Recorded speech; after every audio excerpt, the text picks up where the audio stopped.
Ya, sebelumnya Assalamualaikum warahmatullahi wabarakatuh. Perkenalkan kembali, nama saya Leonardo Guntur Tarigan dari Teknik Perkapalan 2020 dengan NPM 20065777006. Nah, pada kesempatan kali ini saya akan mempresentasikan hasil dari tugas yang diberikan oleh Bapak Agus Pamitran dari Matkul Permesinan Kapal mengenai unjuk kerja mesin. Nah, langsung saja ke materinya. Untuk yang pertama, kita akan membahas tentang work atau usaha. Nah, kerja atau usaha ini layaknya seperti panas, adalah interaksi antara energi, sistem, dan lingkungannya. Nah, lebih spesifiknya, kerja ini merupakan perpindahan energi yang berhubungan dengan gaya yang bekerja melalui suatu jarak, seperti piston yang naik, poros yang berputar, dan kabel listrik yang melintasi batas sistem, semuanya terkait dengan interaksi kerja. Nah, pada gambar di bawah ini adalah suatu kasus yang harus kita selesaikan dengan meninjau suatu gas yang berada dalam tabung dengan penutup berbentuk piston yang dapat bergerak bebas seperti gambar berikut. Nah, pertama kita lihat dari gambar ini, ketika gas tersebut dipanaskan, piston akan berpindah sejauh delta S. Karena gas di dalam tabung memuai dari volume awal yaitu V1 menjadi volume akhir yaitu V2. Gaya yang bekerja pada piston adalah F sama dengan tekanan kali luas penampang atau P kali A. Jika luas penampang piston dan tekanan gas dalam tabung berada dalam keadaan konstan, usaha yang dilakukan oleh gas dinyatakan seperti persamaan ini, yaitu W sama dengan P kali A kali delta S. Karena A kali delta S sama saja dengan delta volume, yaitu persamaan usaha yang dilakukan gas dapat ditulis menjadi W sama dengan P kali delta V, di mana delta V itu nilai antara V2 kurangi V1. Nah, usaha juga merupakan bentuk energi yang ditransfer seperti panas dan oleh karena itu memiliki satuan energi kilojoule atau joule. Nah, panas dan kerja adalah besaran terarah. Interaksi panas dan kerja dapat dibagi menjadi dua, yaitu perpindahan ke sistem dan kerja yang dilakukan oleh sistem adalah positif. Yang kedua yaitu perpindahan panas dari suatu sistem dan kerja yang dilakukan pada suatu sistem adalah negatif. Untuk yang kedua yaitu energi.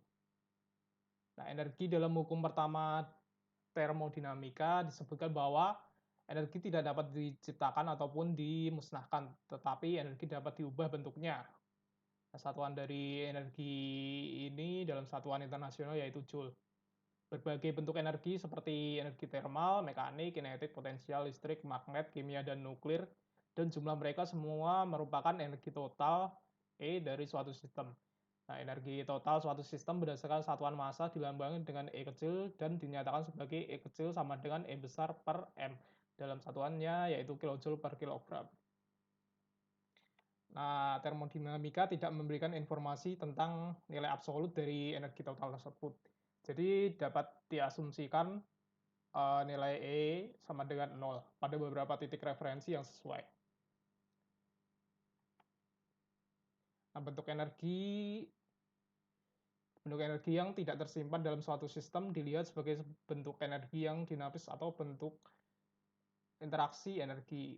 Nah, energi dinamis ini dikenali pada batas sistem saat melintasinya dan mewakili energi yang diperoleh atau hilang oleh sistem selama proses yang terjadi. Nah, hanya dua bentuk interaksi energi yang terjadi, yaitu pada sistem tertutup, yaitu perpindahan panas dan kerja. Kita lanjut ke materi yang selanjutnya, yaitu power atau daya. Power atau daya. Nah, daya motor merupakan salah satu parameter dalam menentukan performa motor. Nah, sementara pengertian dari daya sendiri yaitu tingkat di mana pekerjaan dilakukan.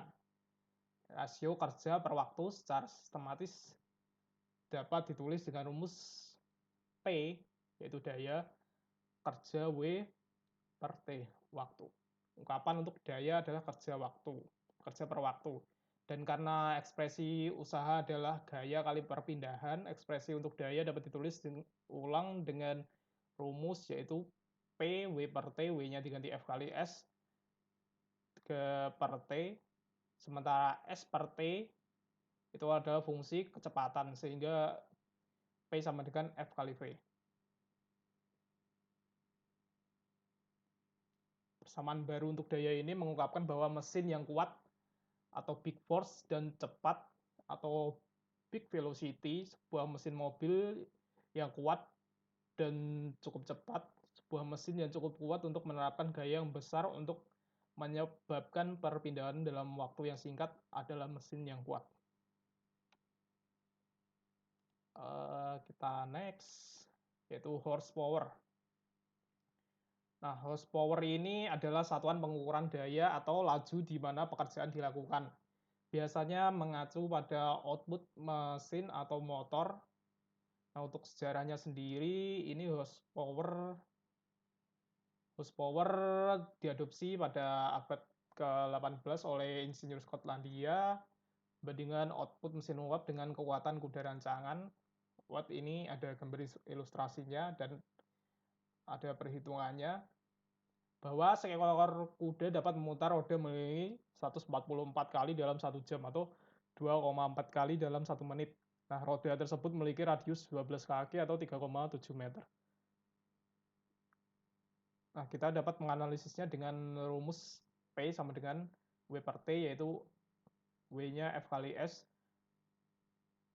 sama dengan 180 ini kekuatan pounds lbf kali 2,4 kali 2P kali 12 feet kaki 12 kaki per menit. Didapatkan nilai 32,572. Nah, dibulatkan menjadi 33. Nah, dapat dikonversi dalam satuan watt menjadi 550 kekuatan pounds atau lbf kali kaki per second. Nah, dapat konversi menjadi kurang lebih 746 watt. Ya, kita lanjut torque. Torque atau torsi adalah ukuran kemampuan mesin untuk melakukan kerja. Jadi torsi juga merupakan suatu energi. Besaran torsi adalah besaran turunan yang biasa digunakan untuk menghitung energi yang dihasilkan dari benda yang berputar pada porosnya. Adapun perumusan dari torsi adalah sebagai berikut. Apabila suatu benda berputar mempunyai besar gaya sentrifugal sebesar F, benda berputar pada porosnya dengan jari-jari sebesar B, maka torsinya adalah T sama dengan F kali B. Dengan T, torsi benda putar, F gaya sentrifugal, B jarak benda ke pusat rotasi. Karena adanya torsi yang berputar pada porosnya, benda berhenti apabila usaha melawan torsi dengan besaran yang sama dengan arah yang berlawanan. Nah, ini gaya sentripetal. Nah, pada motor bakar untuk mengetahui daya poros harus diketahui dulu torsinya. Pengukuran torsi pada poros motor bakar menggunakan alat yang dinamakan dinamometer. Prinsip kerja dari dinamometer ini adalah dengan memberikan beban yang berlawanan terhadap putaran sampai putaran mendekati 0 rpm. Beban ini nilainya sama dengan torsi poros. Nah, kita lanjut ke bore and stroke. Bore and stroke. Bore itu adalah diameter dari setiap silinder, sedangkan stroke adalah jarak yang ditempuh piston untuk ujung silinder ke bawah atau sebaliknya. Nah, ini ada gambar bore and stroke. Nah, hubungan antara bore and stroke menentukan bagaimana mesin menghasilkan tenaganya. Untuk kapasitas tertentu motor long stroke, yaitu motor dengan langkah relatif panjang, dalam kaitannya dengan ukuran lubang akan cenderung memiliki putaran yang relatif rendah tapi dengan daya yang kuat, sedangkan motor short stroke atau over square ukuran pendek dengan lubang lebar akan berputar lebih tinggi dan karena lebih banyak putarannya akan lebih banyak putaran sama, lebih banyak tenaga kuda. Jadi naikkan putaran dan BHP juga akan semakin meningkat. Nah, ini ketika pada saat 0 derajat, ketika piston berada di bagian atas silinder, Karena ada 360 derajat dalam satu putaran, piston berada di bawah ketika sudut engkolnya 180 derajat. Disebut langkah S piston. Piston membuat 4 langkah dan poros engkol membuat 2 putaran antara pembakaran-pembakaran. Diameter piston dan diameter dalam silinder disebut lubang B. Jadi luas A dari kepala piston adalah P kali diameter kuadrat dibagi 4. Atau bisa kita rumuskan sama dengan A sama dengan Pi kali B kuadrat per 4. Nah, volume yang tersapu dalam setiap langkah penuh adalah luas piston dikalikan langkah. Nah, luas piston tadi Pi kali B kuadrat per 4 dikalikan langkahnya yaitu S. Bore and stroke. Nah, selanjutnya yaitu piston displacement. Piston displacement atau volume langkah total adalah volume silinder yang dilalui piston, yaitu dari posisi piston di garis paling bawah sampai titik mati atas. Piston displacement digunakan khusus untuk mesin yang jumlah pistonnya masih satu, sementara untuk mesin yang jumlahnya piston lebih dari satu tidak disebut dengan piston displacement, melainkan total displacement. Nah, karena untuk menghitung piston displacement perlu mengumpulkan data-data terlebih dahulu seperti diameter silinder dan panjang langkah piston. Setelah data tersebut diketahui, baru bisa menghitung piston displacement dengan menggunakan rumus di bawah ini. Nah, untuk menemukan perpindahan piston, dicari volume silinder. Nah, volume silindernya V sama dengan Pi kali R kuadrat, PR kuadrat lingkaran kali L kali N. Di mana N itu adalah jumlah silindernya. Atau bisa juga ditulis V sama dengan Pi kali D kuadrat per 4 kali L kali N. Hanya beda di menggunakan jari-jari dan diameter silinder saja. Nah, kita lanjut ke engine displacement. Engine displacement. Nah, perpindahan engine displacement atau perpindahan mesin adalah gabungan volume sapuan piston di dalam silinder mesin. Dihitung dari lubang, diameter silinder, langkah, atau jarak perjalanan piston dan jumlah silinder. Nah, perpindahan mesin ini adalah gabungan tadi dalam mesin piston standar, mesin Otto atau diesel. Perpindahan dihitung dengan mengalihkan jumlah silinder di mesin dengan luas piston dan panjang langkah dengan piston melingkar. Perpindahan dapat dihitung dari diameter lubang dan langkah menggunakan rumus berikut. V sama dengan Pi per 4 kali bur kuadrat kali stroke kali N. Di mana N sama jumlah silinder. Ya, kita bisa lanjut ke kompresi ratio. Kompresi ratio yaitu perbandingan kompresi menunjukkan seberapa banyak campuran bahan bakar dan udara yang masuk ke silinder pada langkah hisap yang dimampatkan pada langkah kompresi. Perbandingan antara volume langkah dan ruang bakar atau VD plus VC yaitu pada posisi piston di TMB dengan volume ruang bakar VC yaitu pada posisi piston di TMA. Nah, dapat ditulis dengan rumus seperti berikut. Ini R sama dengan volume silinder pada posisi piston di TMB titik mati bawah per volume silinder pada posisi piston di titik mati atas. R sama dengan VD plus VC per VC.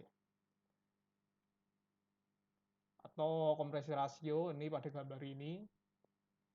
CR sama dengan total volume yaitu volume 1 dan volume 2 dibagi clearance volume yaitu volume 2-nya. Bisa lanjut ke IHP atau indicated horsepower. Indicated horsepower merupakan sumber tenaga persatuan waktu operasi mesin untuk mengatasi semua beban mesin. Nah, mesin ini selama bekerja mempunyai komponen-komponen yang saling berkaitan satu sama lain dengan membentuk komponen kesatuan yang kompak. Nah, komponen-komponen mesin juga merupakan bahan yang harus diatasi daya indikator. Nah, ini ada rumusnya yaitu formula dari IHP yaitu P kali L kali A kali N kali K per 33.000 dengan P yaitu map dalam satuan PSI, L piston stroke dalam satuan feet kaki, A silinder area dalam satuan inci kuadrat, N RPM per 2 untuk 4 stroke, dan K adalah jumlah silinder.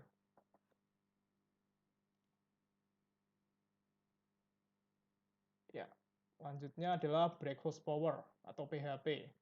Nah, BHP ini adalah daya yang diukur menggunakan dinamometer jenis atau beban rem pada lokasi tertentu seperti poros engkol, poros keluaran transmisi. Nah, rem mengacu pada perangkat yang digunakan untuk memberikan gaya pengereman atau beban yang sama untuk menyeimbangkan atau menyamai gerak keluarnya mesin dan menahan pada kecepatan rotasi yang diinginkan. Nah, selama pengujian, torsi keluaran dan kecepatan putaran ini diukur untuk menentukan brake horsepower. Nah, pada contohnya seperti pada dinamometer modern menggunakan salah satu dari beberapa metode pengereman untuk BHP mesin, output aktual dari mesin itu sendiri sebelum kehilangan driver train. Nah, formula dari BHP ini sendiri yaitu R kali L kali W per 5252. Dengan R adalah engine speed, L adalah length from center of flywheel to scale, dan W adalah force register on scale. Bisa kita lanjut ke frictional horsepower, atau dalam bahasa Indonesianya yaitu tenaga kuda gesek. Adalah tenaga kuda horsepower yang ditunjukkan dikurangi tenaga kuda rem. Ini adalah tenaga kuda yang digunakan oleh mesin dalam mengatasi gesekan bagian yang bergerak, menarik bahan bakar, mengeluarkan knalpot, minyak penggerak, dan pompa bahan bakar, dan aksesori mesin lainnya. Nah, contohnya pada mesin pesawat modern, kehilangan daya ini melalui gesekan mungkin setinggi 10-15% dari tenaga kuda yang ditunjukkannya. Nah, formula dari FHP ini sendiri yaitu bisa didapatkan dari IHP dari IHP tadi kurangi BHP.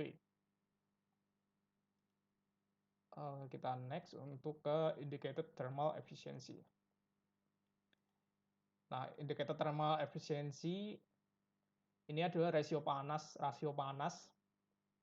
yang setara dengan satuan kilowatt jam dengan panas dalam bahan bakar per jam atau IP secara sistematis menunjukkan efisiensi thermal. Ada formula atau rumusnya yaitu efisiensi thermal sama dengan heat equivalent to 1 kilowatt per heat in fuel per IP hour sama dengan IP kali 3600 per MF kali C. Nah, dengan catatan rasio tersebut dikenal sebagai konsumsi bahan bakar spesifik per jam IP, yaitu tadi MF per IP. Kita lanjut ke selanjutnya yaitu brake thermal efficiency. Nah, efisiensi thermal rem ini rasio panas yang setara dengan 1 kW per jam dengan panas dalam bahan bakar per jam atau BP. Secara sistematis, efisiensi thermal rem ini dapat ditulis dengan rumus ini. Efisiensi thermal rem sama dengan heat equivalent to 1 kWh per heat in fuel per BP hour sama dengan BP kali 3600 per MF kali C. Nah, ada catatan lagi yaitu rasio MF per BP ini dikenal sebagai konsumsi bahan bakar spesifik per BP per jam.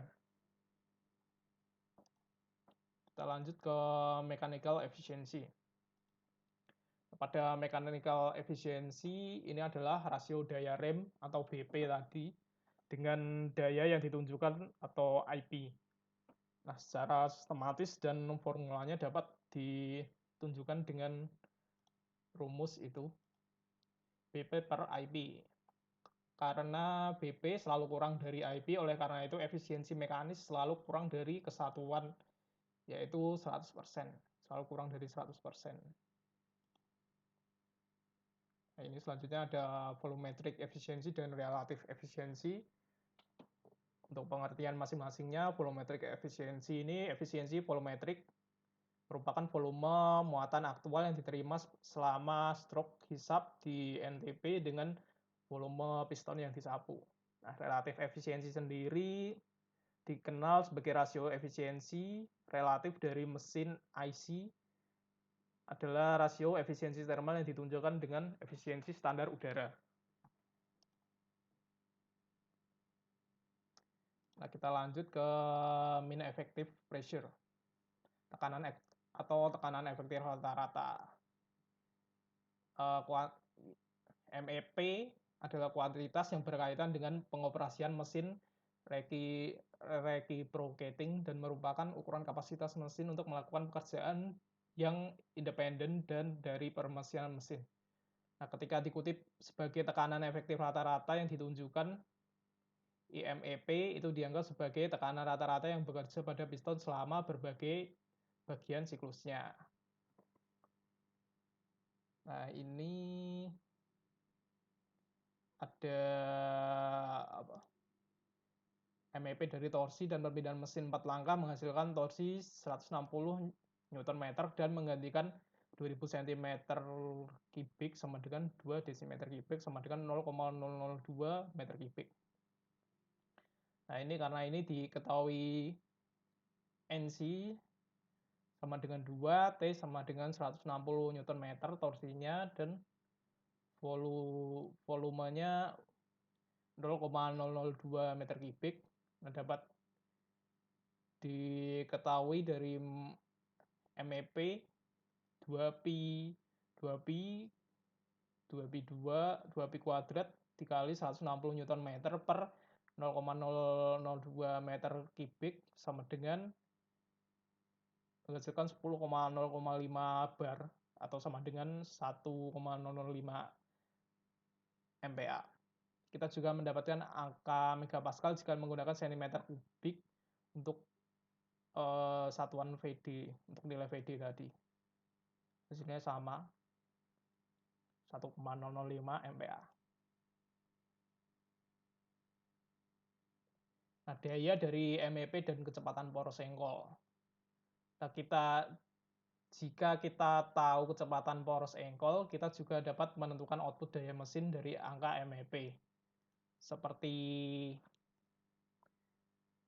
yang diketahui pada formula berikut, yaitu P sama dengan VD kali PME kali N sama per NC.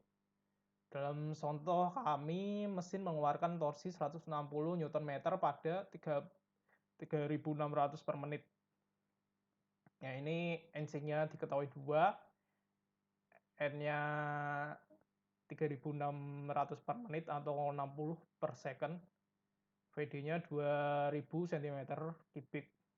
Nah, dengan PME-nya tadi didapatkan 1,005 MPa. Nah, daya dari MEP ini sama dengan 2000 dikali VD dikali PME dikali N per NC, didapatkan 60,3 watt. Nah, ini ada contoh perhitungan lainnya. Pada mesin piston memiliki torsi maksimum pada kecepatan berputar yang lebih rendah daripada output daya maksimum. Nah, BMEP lebih rendah dari daya pentung pada kecepatan berputar yang lebih tinggi. Jika mesin yang sama diberi peringkat 76 kW pada 5.400 per menit atau sama dengan 90 per second, dan BMEP-nya adalah 0,844 MPa, kita mendapatkan persamaan berikut, yaitu NC-nya 2, N-nya diketahui 5.400 per menit atau 90 per second, dengan VD-nya 2000 cm3, dan BMEP-nya 0,844 megapascal. Dapat kita cari daya dari mesin ini, yaitu sekitar 76 kW. lanjut, yang selanjutnya yaitu min piston speed. Min piston speed. Nah, kecepatan piston ini biasanya mengacu pada kecepatan rata-rata atau kecepatan rata-rata piston ketika bergerak naik atau TDC dan turun BDC. Dalam silinder bor selama setiap rotasi poros sengkol karena piston benar-benar berhenti total di bagian atas truk dan bagian bawah truknya. Nah, kecepatan akselerasi pada titik tertentu itu selalu berubah. Piston baik berakselerasi dari 0 atau melambat ke 0 rpm. Nah, rumus dari min piston speed menghasilkan kecepatan rata-rata berdasarkan 2 kali stroke atau naik turun untuk 1 revolusi dikali kecepatan mesin atau RPM dibagi dengan 60. Nah, oleh karena itu MPS sama dengan 2 ln per 60 dengan N adalah revolusi per menit. Ada 2 faktor dalam persamaan untuk stroke tunggal terjadi pada setengah dari revolusi engkol atau alternatif 2 pukulan per 1 revolusi engkol dan 60 untuk mengkonversi detik ke menit ke RPM. Nah, misalnya piston pada mesin mobil yang memiliki stroke 90 mm akan memiliki kecepatan piston rata-rata pada 3000 rpm dikali pada rata-rata 3000 rpm itu dapat kita hitung yaitu dengan 2 dikali 90 per 1000 dikali 3000 per 60. Nah, didapatkan MEP-nya yaitu 9 meter per second. Kita lanjut ke specific power output. Nah, specific power output ini ukuran kinerja mesin, menggambarkan efisiensi mesin dalam horsepower rem yang dikeluarkan relatif terhadap perpindahannya. Nah, specific power atau power to weight spesifik ini ukuran kinerja mesin di kendaraan atau pembangkit listrik. Nah, hal ini didefinisikan sebagai output daya oleh itu dibagi dengan massa, biasanya dalam satuan W per kilogram atau HP per LB. Nah, ini ada pada gambar 1, yaitu pada diagram mesin turbin gas. Turbin gas pesawat terbang memiliki kekuatan spesifik yang sangat besar karena dirancang untuk menjadi ringan untuk daya yang diberikan. Kita lanjut ke specific fuel consumption. Nah, specific fuel consumption ini yaitu konsumsi bahan bakar tertentu, jumlah bahan bakar yang dikonsumsi oleh kendaraan untuk setiap unit output daya. Nah, konsumsi bahan bakar spesifik adalah jumlah rata-rata bahan bakar yang dikonsumsi oleh generator per kWh listrik yang dihasilkannya. Untuk menghitung konsumsi bahan bakar tertentu menggunakan persamaan di bawah ini, yaitu F spec sama dengan F total dibagi Eigen, yaitu total annual electrical production of generator, yaitu total elektrik produksi dari generator.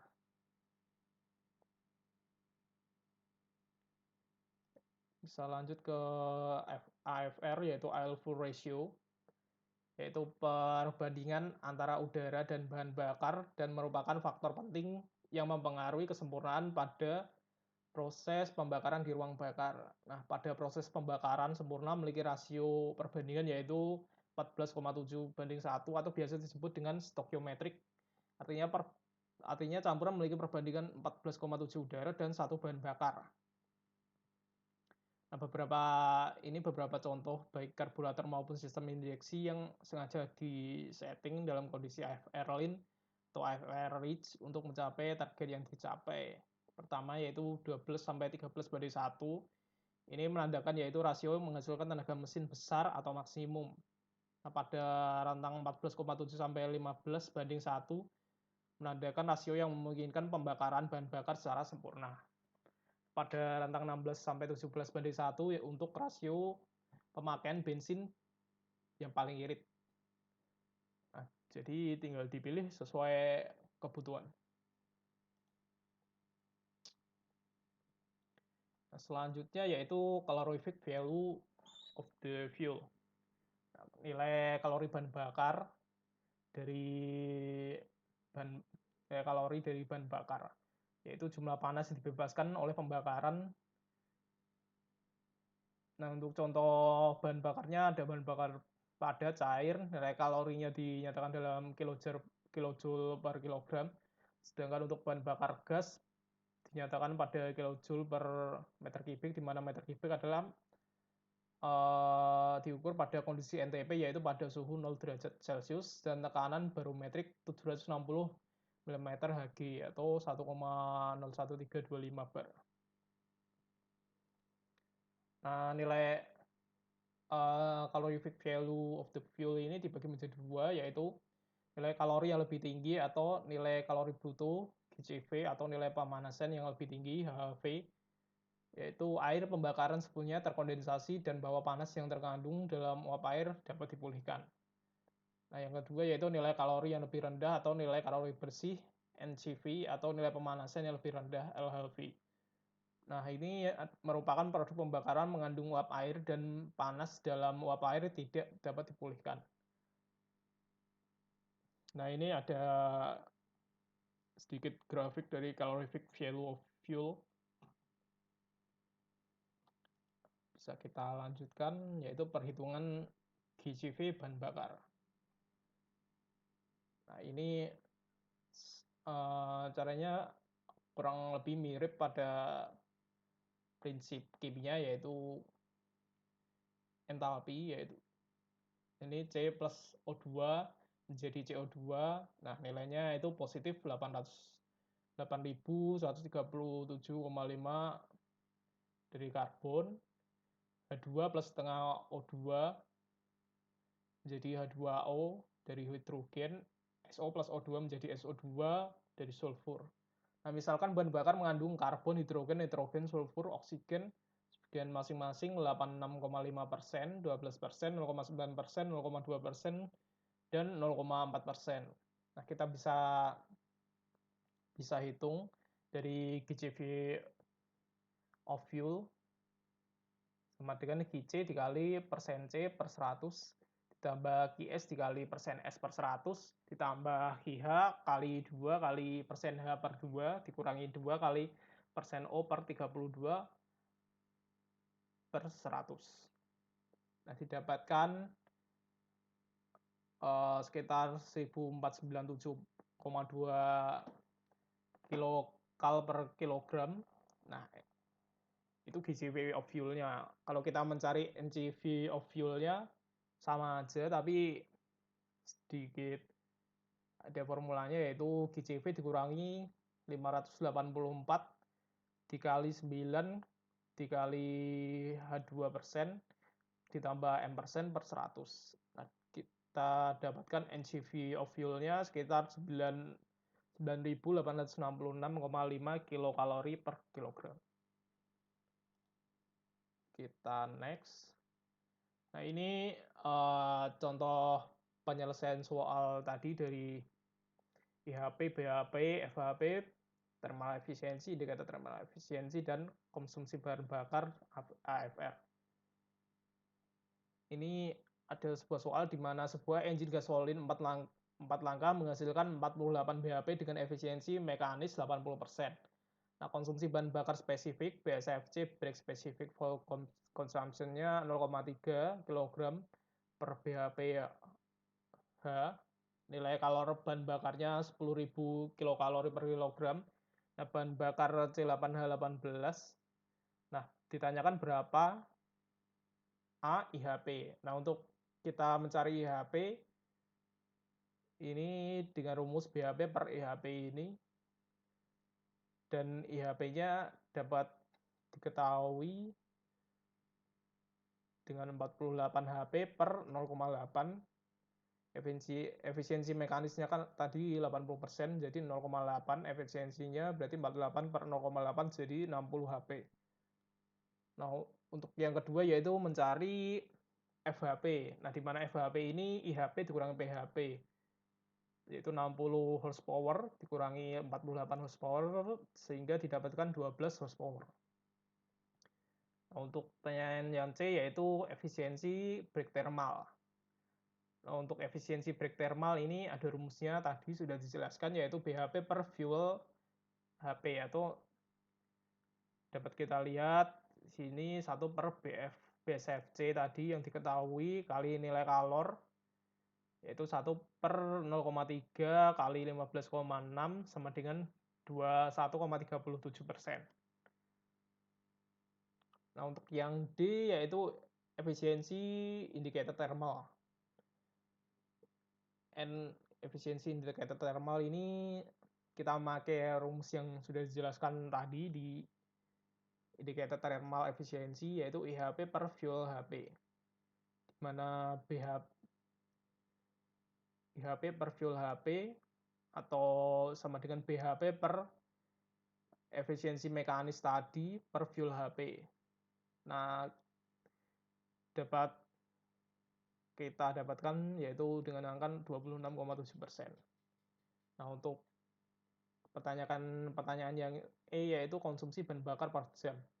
Nah, konsumsi bahan bakar per jam ini sama dengan ada rumusnya yaitu BSFC dikali BHP.